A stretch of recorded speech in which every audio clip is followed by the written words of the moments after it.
소동의 성도들이여, 우리는 언젠가는 다 한 번은 죽습니다. 조금 무거운 것 같지만 오늘의 본문의 주제가 바로 슬픈 노래 애가입니다. 애가는 누군가가 죽었을 때 부르는 그런 노래고 글이죠. 그래서 우리는 한 번은 하나님 앞에 다 서게 되어 있습니다. 내가 죽은 후에 나의 죽음을 슬퍼하며 애도해 줄 수 있는 사람들이 있다는 것도 복 중에 복인 줄 믿습니다. 우리가요, 장례식장을 가다 보면 자주 목격하는 것 중에 하나의 단어가 있죠. 조문하러 간다라는 단어를 사용합니다. 이 조문이라는 것이 한문의 내용인데, 조자가 조상할 조자, 문자가 물을 문자입니다. 조문입니다. 그래서 우리 성도들 가정에 상을 당하였을 때 우리가 일반적으로 조문하러 간다라는 말을 합니다. 이 조문이라는 말은 남의 죽음에 대하여 슬퍼하며 상주를 위문하는 것이 조문이라는 것입니다. 그런데요, 이 조문이라는 것이 똑같이 한글로는 또 조문이 있습니다. 똑같은데 한문은 다릅니다.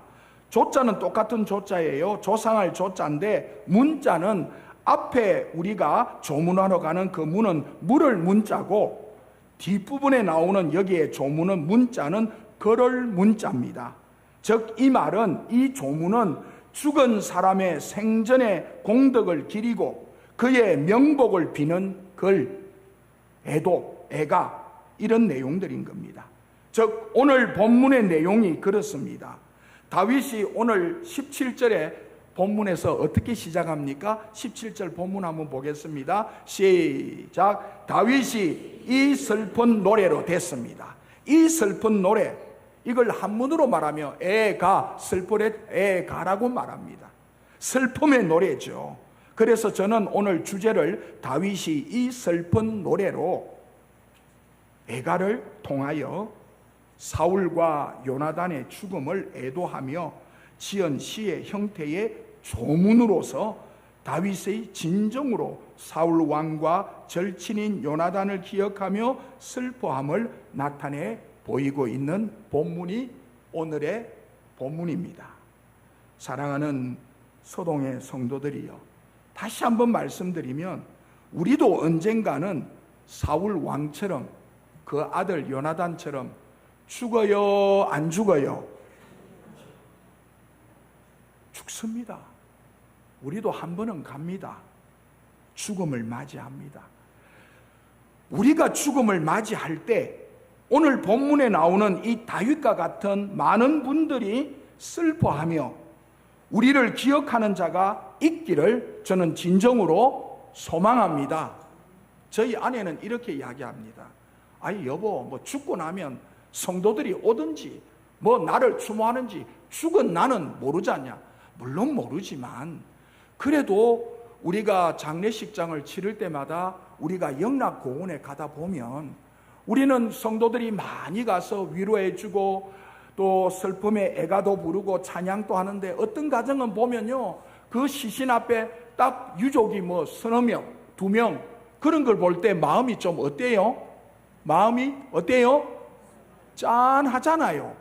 그런데 많은 분들이 애도해 주면 아, 저분이 가족이 많구나, 이런 생각도 있지만 참 복되게 잘 살아서 그렇게 많은 사람들이 조문하러 왔구나, 이런 생각이 듭니다.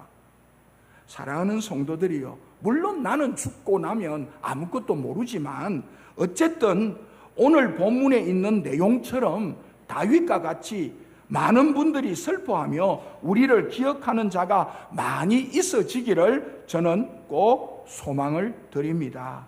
우리 소동의 성도들이 또한 다윗처럼 반대로 어떤 상을 당하고 어려움을 만난 분들의 가정이 있다면 이런 진심 어린 슬픔과 명복을 빌어줄 수 있는 복된 소동의 성도들 다 되어주시기를 축복합니다. 첫 번째는요, 오늘 본문의 다윗은 사울의 죽음을 애가하고 있습니다. 슬픔의 노래를 부르고 있습니다. 다윗이 사울의 죽음을 슬픈 노래로 애도하는데요, 즉 사울을 위한 다윗의 조문은 17절부터 18절 2절에서 밝힙니다. 자, 우리 다 같이 17, 18절 2절 읽겠습니다. 시작.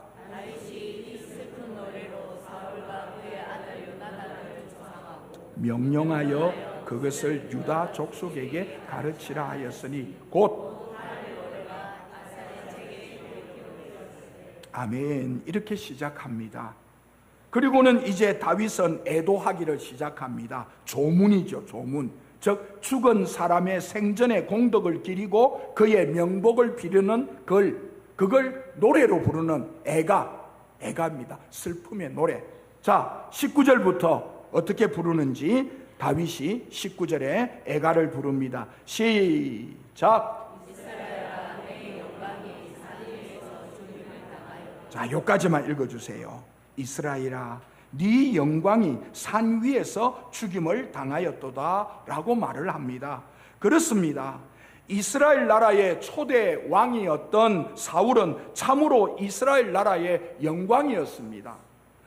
성도님들, 우리도 대한민국을 역사를 보면 대한민국이 있다가 그 앞에 조선시대가 있고, 조선시대를 넘어가면 그 앞쪽으로 가면 고려시대가 있고, 고려시대를 넘어가면 삼국시대가 있고, 뭐 이렇게 나라가 계속 흥망성쇠를 하며 날아오잖아요. 그런데 그 나라의 늘 첫 번째 왕이 되는 사람을 우리는 많이 기억합니다. 고려시대의 초대 왕은 누구예요? 우리 대한민국 왕건이잖아요. 그러니까 다른 왕은 뭐 많이 있어요. 왕들이 수십 대 왕이 있지만 초대 왕은 기억하지 않아요. 왕건 하면 생각나는 배우는 최수종이 이렇게 생각이 난단 말입니다. 최수종하고 왕건하고는 아무 관계가 없는데 우리는 드라마를 보다 보면 최수종 씨가 왕건의 역할을 하니까 왕건 최수종. 그 다음에 조선시대의 첫 번째 왕은 누구예요? 이성계 하면 생각나는 탤런트 유동건, 뭐 이렇게 하면 유동건이니까 더 먼저 이렇게 그만큼 기억이 되는 거예요. 오늘 이스라엘의 초대 왕은 사울입니다. 이스라엘의 영광이었습니다. 아브라함으로 시작되었던 이스라엘 나라의 역사는 사사시대에 이르기까지 그들을 지켜주고 그들이 섬길 왕을 가질 수가 없었습니다. 왜냐하면 하나님이 친히 그들의 왕이 되어 주셨기 때문입니다. 그러나 주위의 모든 국가들이 왕이 있음을 보고 이스라엘 나라의 백성들은 계속 부러워합니다. 그래서 사무엘 선지자에게 왕을 달라고 막 조릅니다. 우리에게도 왕을 주옵소서, 왕을 주옵소서. 그리하여 하나님께서는 결국 사무엘을 통하여 그들에게 왕을 허락하셨습니다. 사울이 이스라엘 나라의 초대 왕이 되었던 것입니다. 이처럼 사울은 하나님께서 허락하신 왕이요, 이스라엘 백성들도 참으로 그를 즐겨 반겼으므로 그는 이스라엘을 대표할 만한 영광이라고 할 수 있습니다. 또 사울은 하나님께서 직접 세운 왕이니 하나님의 영광이 충만한 왕이었습니다. 이처럼 이스라엘의 왕정의 문을 연 그가 죽었으니 이스라엘의 영광이 죽음을 당했다고 해도 지나친 표현이 아니라는 것입니다. 또 본문에서 다윗은 이렇게 말합니다. 그 사울 왕의 죽음에 대한 그 슬프고도 수치스러운 일을 이방에 알리지 말라고 오늘 성경 20절에서 이렇게 밝힙니다. 우리 다 같이 지금 계속해서 다윗이 애가를 부르는 노래입니다. 슬픈 노래를 부르는 18절에 불렀고 20절에 이렇게 또 슬픈 노래를 부릅니다. 20절 시작. 아스글론의 거리에도 전파하지 말지어다. 블레셋 사람들의 딸들이 즐거워할까? 할례받지 못한 자의 딸들이 개가를 부를까? 염려로다. 이렇게 노래를 부르고 있습니다. 그렇습니다. 다윗은 무엇보다도 사울 왕과 요나단의 죽음이 이방인에게 수치가 되고 조롱거리가 된다는 사실을 마음이 아팠던 것입니다. 사랑하는 소동의 성도들, 우리는 깨달아야 됩니다. 미련한 사람처럼 자신의 부끄러움을 만방에 알리면 안 됩니다. 지혜로운 사람일수록 수치가 되고 조롱거리가 될 만한 일은 타인에게 알리지 않아야 됩니다. 즉 하나님의 기름 부음 받은 자 사울 왕이 그처럼 비참하게 죽었다는 것은 어느 모로 보나 덕스럽지 못한 일이었습니다. 성도들, 우리 가정사이의 부끄러운 일들이 소리가 바깥으로 나가는 것은 결국은 본인의 입에서 나가는 겁니다. 자, 가정사 이야기는 좀 덮어둡시다. 별 좋은 일이 아니면. 교회 일도 마찬가지입니다. 교회는 덕스럽지 못한 소리가 바깥으로 흘러나가서는 안 되는 줄 믿습니다.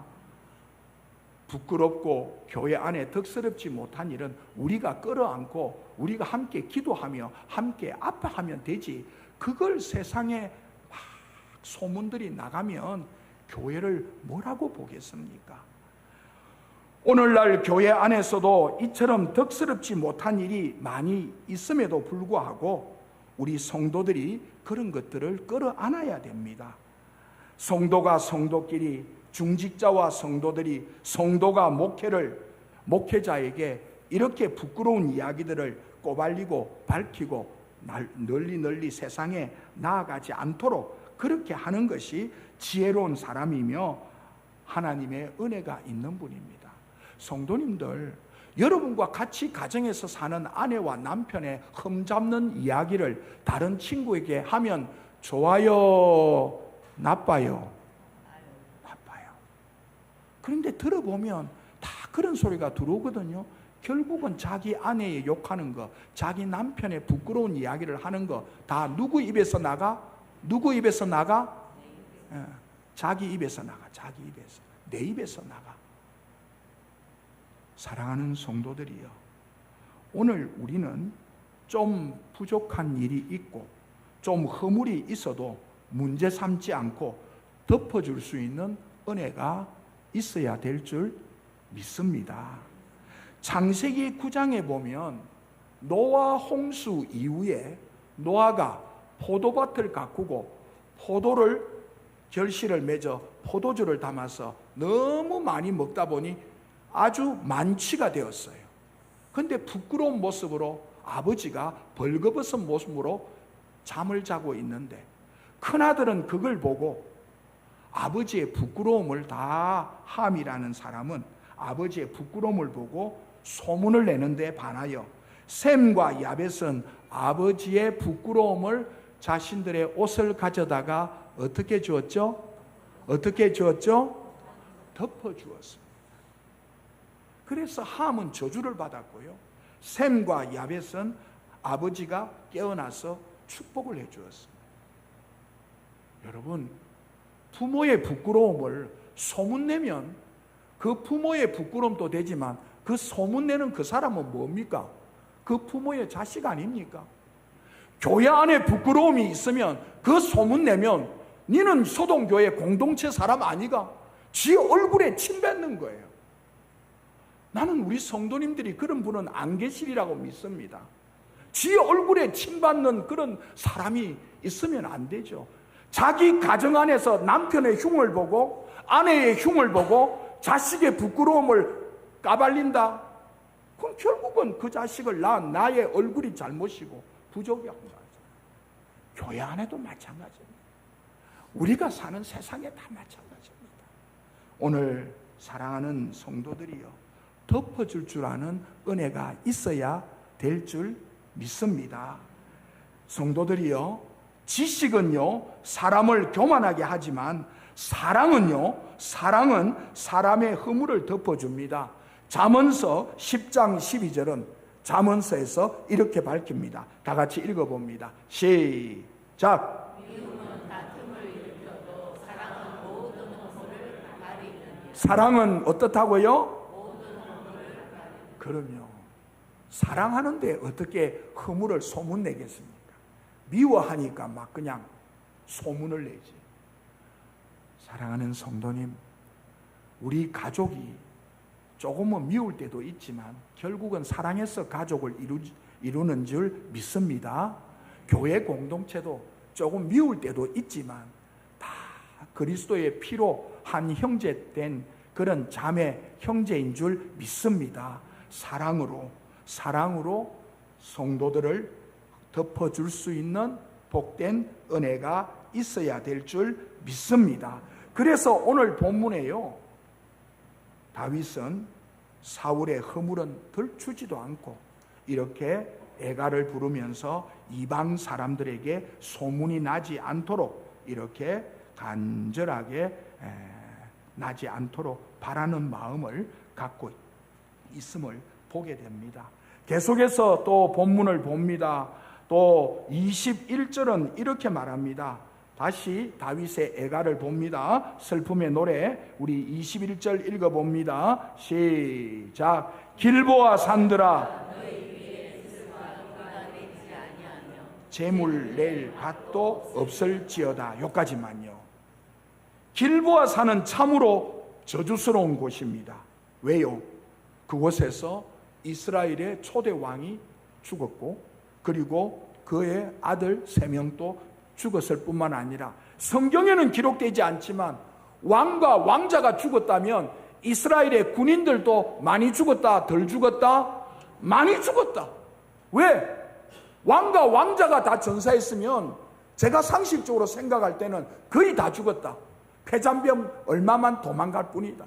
왕이 죽었는데 병사가 안 죽겠습니까? 다 죽는 거지. 완전히 전폐하다시피 한 거죠. 왕이 죽었으니.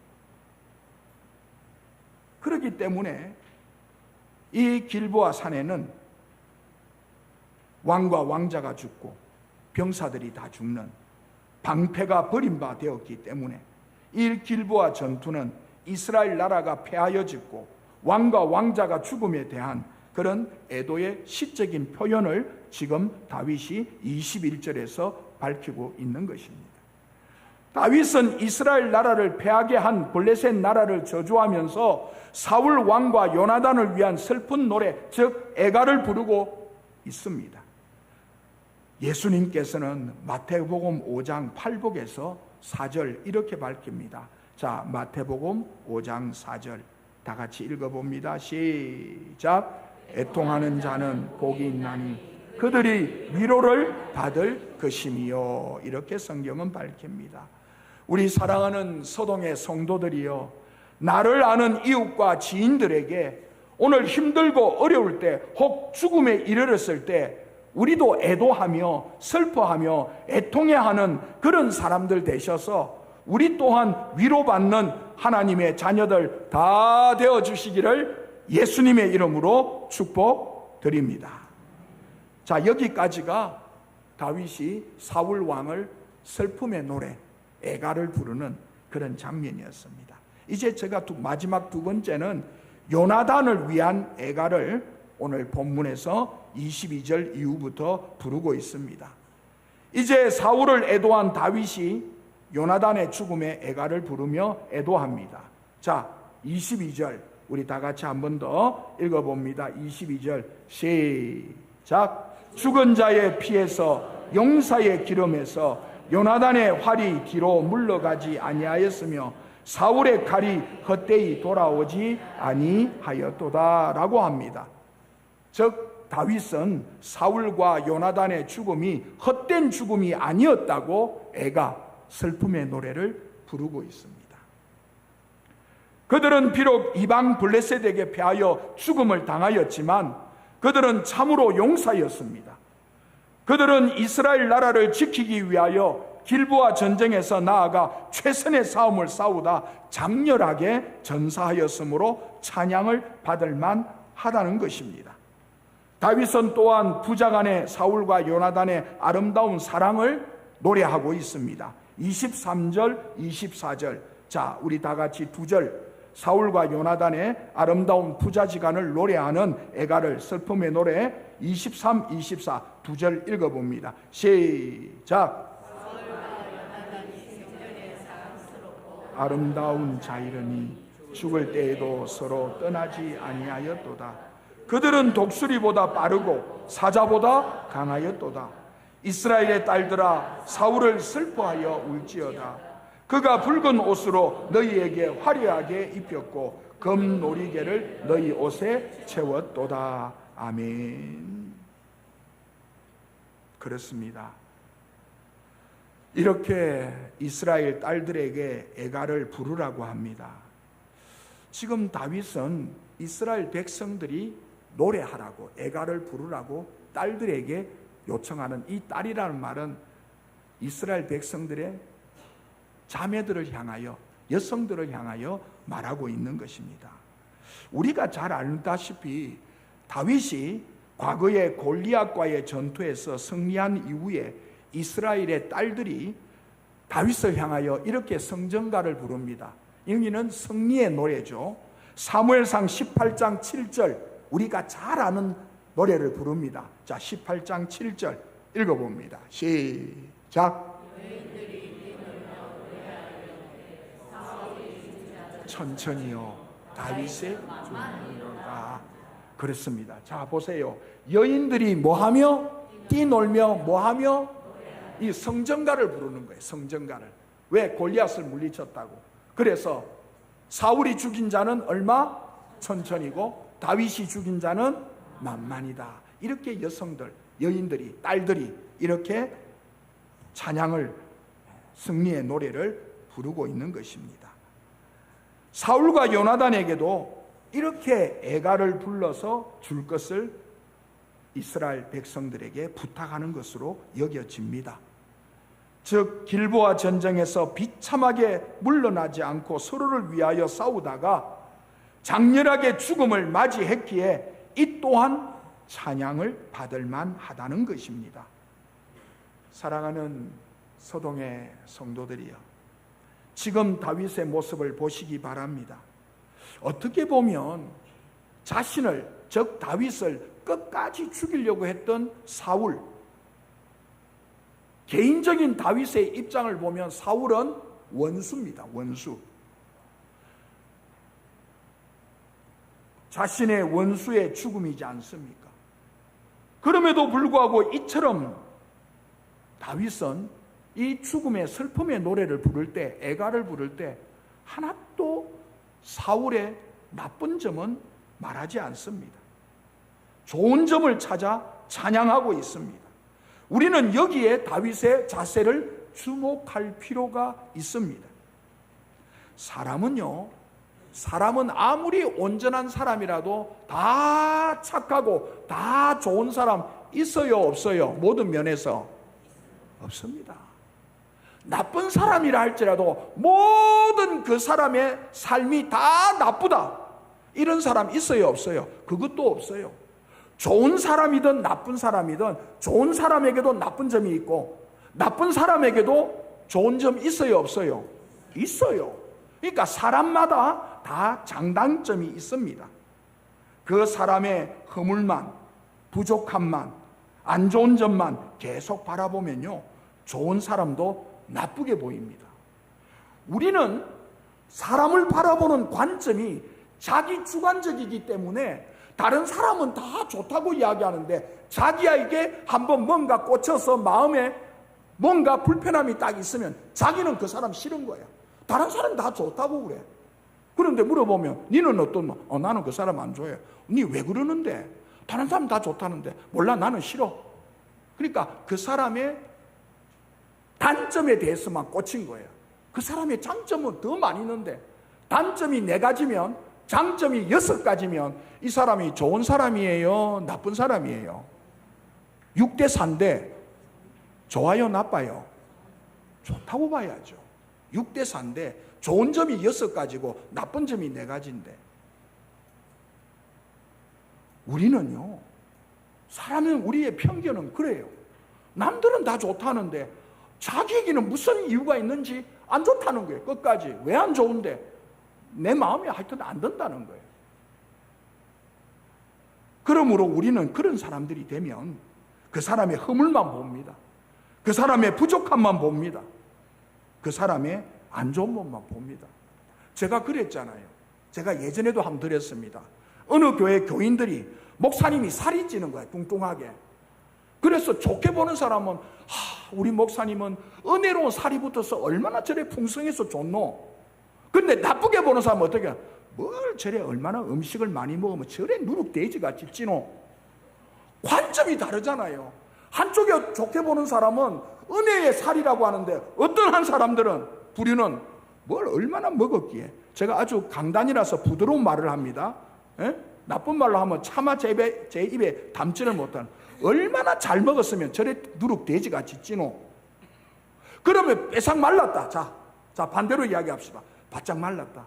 아이고 우리 목사님 좋은 사람들 이야기가 얼마나 애쓰고 고생하고, 어느 교회입니다. 우리 교회는 안 그렇고, 얼마나 고생하고 새벽 기도하고 수요 예배하고 주일날 그렇게 가르치고 그렇게 수고하여 빼짝 말랐구나. 그러면 나쁘게 생각하는 사람은 교회에서 생활비도 따박따박 가면서 그 돈 주는데 다 밥 안 사 먹고 뭐하노? 도대체 어디 돈 돌리노? 뭐하러 그렇게 빼짝 말랐노? 사모님은 뭘 어찌하고 있노? 우리 교회 아닙니다. 제가 언제 말란 적이 있습니까? 아니 그렇게 본다니까요. 빼짝 마르면 마른 대로 은혜로 보면 얼마나 목사님 날씬하냐, 얼마나 운동하고 열심히 교회를 위하여 하니까 살도 안 찌고 저렇게 말랐다. 근데 찌면 교회 일도 안 한다 하고. 충분히 이해가 되죠? 왜 우리가 은혜의 눈으로 봐야 되는데 그걸 그렇게 자기의 편견을 보고 안 좋은 점, 허물, 단점, 부족한 점 계속 바라보면요, 좋은 사람도 그 사람 눈에는 나쁜 사람으로 보이게 되는 것입니다. 그러기에 우리 소동의 성도님들, 상대방을 볼 때 균형 있는 감각을 보시기를 축복합니다. 저분은 저런 것은 나쁜 것 있지만 또 다른 좋은 점이 너무 많다. 그러면 그 사람은 좋은 사람이에요. 내가 다시 이야기합니다. 여러분들 스스로 생각해 보십시오. 나는 좋은 사람입니까? 나쁜 사람입니까? 대답을 못합니다. 다 자기는 자기 좋은 사람이에요. 저는 이렇게 생각합니다. 6대4만 되면 그 좋은 사람입니다. 7대3은 너무 많이 갑니다. 자, 6대4라는 말은 좋은 점이 6가지고 부족하고 나쁜 점이 4가지면 그 좋은 사람입니다. 그렇죠? 자, 반반 5대5 되면 이건 좀 아리까리합니다. 이건 좋기도 하고 그런데, 그러니까 좋은 점이 더 많다면, 하나라도 더 많으면 10가지 가운데 6개만 되면 이건 대체로 좋다고 봐야 돼요. 그런데 나쁜 점이 6가지가 되면 대체로 안 좋다고 봐줘야죠. 이 정도로 해야지. 우리가 다 9가지가 좋은데 한 가지 자기한테 편견이 되어가지고 딱 꽂히면 이건 나쁜 사람이다. 그건 그렇게 말하는 그분이 뭔가 부족한 겁니다. 뭔가 편견으로 바라보는 겁니다. 대부분의 사람들이 물어보면 평가가 나와요. 그 장로님, 그 권사님, 그 성도님, 그 집사님, 그 목사님 다 좋은데 근데 왜 나는? 그러면 내가 문제가 될 수 있어요. 다른 사람은 다 나쁘다는데 나는 너무 좋다. 그럼 또 지도적 문제가 있는 거예요. 그거 문제가 있는 거예요. 그것도 자기한테 좋은 편견만 딱 꽂혀가지고 좋게만 바라보니까. 그러므로 사랑하는 성도들이요, 우리 서동의 성도들은 상대방을 바라볼 때 균형 있는 감각을 가져야 합니다. 좋은 것도 볼 수 있고 나쁜 것도 볼 수 있어야지 내하고 관계 속에서 좀 뭔가 얽혀 있다고 무조건 매도해버리며 그 사람은, 그렇게 편견을 가지는 사람은 너무 안타깝습니다. 그 편견에서 헤어나오지를 못하는 거예요. 너무 안타까운 거예요. 혼자 막 그냥 속으로 북닥북닥 다 그리는 거예요. 결국은 자기 혼자만 아픈 거예요. 그 상대방은 아무 그게 없는데 자기 혼자만 막 그냥 속 안에 끌어안고 막 그걸 가지고 온 지구 한 바퀴를 돌고 별별 생각을 다 하고, 그 상대방은 집에서 잠만 쿨쿨 잘 자고 있는데 혼자만 끓이고 있는 거예요. 그러면 안 됩니다. 저는 오늘 이 본문을 보면서 다윗은 사울과의 원수입니다. 사울은 얼마나 다윗을 죽이려고 얼마나 많이 쫓아다녔습니까? 그런데도 그 죽음 앞에 다윗은 이렇게 애가를 부르면서 찬양을 합니다. 오늘 서동의 성도들, 우리 이 다윗처럼 이런 넉넉한 마음이 있어지기를, 균형 감각이 있는 심령들 되시기를 주님의 이름으로 소원을 드립니다. 계속해서 우리는 오늘 본문을 보면서 다윗은 요나단의 죽음에 대해서도 또 애가를 26절에서 이렇게 절절히 부릅니다. 자, 26절 다윗이 요나단에 대한 애가 슬픈 노래 26절 읽어봅니다. 시작.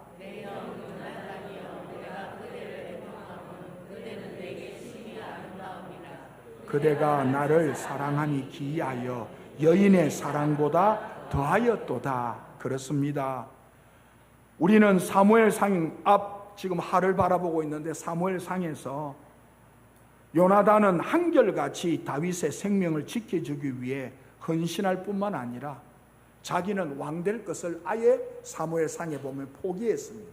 다윗이 장차 왕감이라는 것을 알았던 것입니다.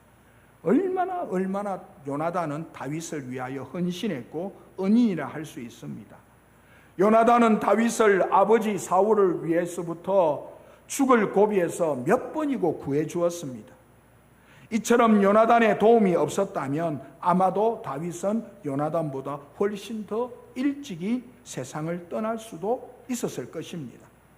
이렇게 귀한 요나단의 죽음 앞에 다윗은 그의 사랑을 잊을 수 없었습니다. 그래서 그는 26절에서 자기 슬픔을 너무너무 극렬하게 표현합니다. 뭐라고 표현합니까? 그대가 어떻다고요? 나를 사랑함이, 그대가 나를 사랑함이 뭐하여? 기이하여. 너무 이상할 정도로 뭐보다 한다? 여인이 여자같이 좋아하는 것보다, 오늘 요나단이 여자 사랑하는 것보다, 여자가 자기를 사랑하는 것보다 더하다는 거예요. 얼마나 사랑했으면 다윗이 이렇게 애가를 부르겠습니까? 이처럼 다윗에게는 요나단을 세상 무엇과도 바꿀 수 없는 가장 고귀한 친구였습니다.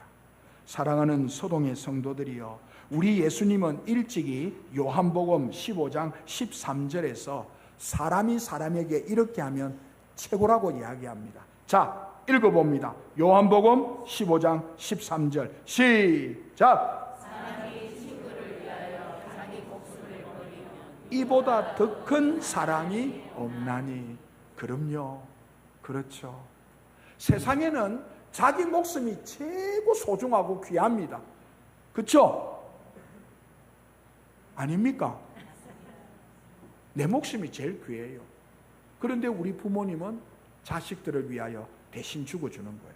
그건 부모 자식이니까 가능하지만 친구를 위하여 내 목숨을 내어준다. 그래서 우리는요, 우리 소동 고개를 지나서 부곡동 지나가면 오른쪽 편에 무슨 고등학교가 있죠? 내성고등학교 입구에 팻말 밑에 보면 누구의 뭐 기리는 내용이 있죠? 뭔지 아시죠? 그 사람 이름 뭐죠? 이수현이라고. 그 사람이 어찌했죠? 일본에 가가지고 지하철역에서 누가 떨어졌는데 그 사람을 살리고 자기는 그 지하철에 죽은 거예요. 그게 바로 친구를 위하여 죽는 죽음이에요. 다른 사람을 위하여. 우리 물놀이 요즘 많이 합니다. 냇가에 가서. 그런데 어떤 아이가 물에 빠졌어요. 아무도 안 들어가요. 그런데 누군가가 그 사람을 건져내고 내가 대신 죽는 거. 그 바로 친구를 위하여 죽는 거나 똑같은 겁니다. 내 목숨이 내 것이 제일 귀한데 아무도 모르는 타인을 위하여 죽어주는 것이 우리 주님은 말씀합니다. 바로 사람이 친구를 위하여 자기 목숨을 버리며 이보다 더 큰 사랑이 없다고 말합니다. 저는 감히 우리 소동의 성도들에게 다윗과 요나단 같은 이런 사랑과 우정으로 서로 챙겨주고, 우리 성도들이 서로 위하여 주고 지켜주고 아껴주고 격려해주고 보살펴주는 그런 아름다움이 우리 공동체 안에 많이 차고 넘치기를 주님의 이름으로 소원을 드립니다. 마지막 결론입니다. 말씀을 맺겠습니다. 다윗과 사울은 끝까지 원수 같은 사이였습니다. 왜냐하면 사울이 다윗을 죽이려고 모든 노력을 다했기 때문입니다. 그러나 다윗은 죽은 사울을 위해 슬픈 노래로 애가를 부르며 애도하고 있습니다. 애도하면서 사울의 지난날의 허물을 전혀 말하지 않고 오직 좋았던 것, 잘했던 것을 말하며 사울을 기억하고 추앙하고 있습니다. 또한 친구 요나단에 대해서도 그의 공로와 자기를 향한 사랑을 노래합니다. 아마도 이 두 마음은 죽기까지 원수를 사랑하라고 하신 예수님의 마음을 본받은 것 같습니다. 그러므로 서동의 성도들이여, 우리도 언젠가는 사울처럼 요나단처럼 죽게 될 것입니다. 죽고 나서 나를 기억하고 나를 위하여 조문해 줄 사람이 많이 있다는 거 행복할 줄 믿습니다. 그래서 우리는 어려움을 만날 때 많이 가서 위로해 주어야 될 줄 믿습니다. 근본에 우리 전덕분 집사님, 오신세 장로님 모친이 별세했는데 우리 성도님들 참 많이 가주셔서 제가 너무 기뻤습니다. 여전히 우리 소동의 성도들 진짜 사랑은 짱이다. 할렐루야. 너무 감사한 거예요. 저도 다른 교회 많이 보잖아요. 이번에 우리 오장로님, 어머님 발인 예배할 때 어머니 권사님 연세도 많고 또 활동을 별로 했는지 안 했는지는 모르겠지만 별로 안 보이더라 아닙니까? 우리가 만약에 그랬으면, 우리가 했으면 최소한 수십 명이 왔는데 제가 대충 시합봤어요. 교육자 빼고 몇 명 안 돼요. 10명 이하밖에 안 돼요. 그걸 우리 권사님도 뜻할 거 아니라 교회들이 그 해운대 제일은 1000명이 넘어가는 교세를 갖고 있습니다. 그래 따지면 우리 교회는 100여 명밖에 안 되는데 숫자 비례로 하면 우리가 훨씬 많이 와서 위로해 주는 거예요.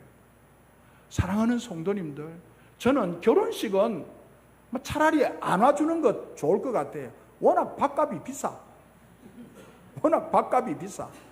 차라리 장례식장에 더 많은 위로로 유족들을 위로해 주고 더 우리 성도님들이 기꺼이 와줘서 이런 애가를 부르고 애통해하며 위로해 주고 사랑으로 끌어안아주는 그런 다윗과 같은 넉넉한 마음, 넉넉한 믿음이 우리 공동체 안에 크게 차고 넘치기를 주님의 이름으로 축복드립니다. 기도하겠습니다. 하나님 아버지, 감사합니다.